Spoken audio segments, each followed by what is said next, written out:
Hey guys, welcome back to our YouTube channel, and in today's video I am going to show you how to fix Capcut template not showing.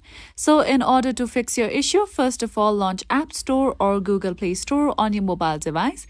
I'm gonna launch App Store and then search for Capcut application. Here we go.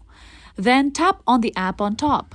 Now, if you see the option of update like you see in my case, make sure that you tap on it and update your app as soon as possible. If your application is not updated, you may face certain issues regarding the application. Now, another step that you can do is open settings on your phone and go to the option of General. From here, go to the option of iPhone storage. Now from here, tap on Capcut application. Here we go. Then tap on Offload App. Now tap on Offload App again. By doing this step, you will be able to clear cache from Capcut application. Then tap on Reinstall App. Now wait until your Capcut app is being reinstalled.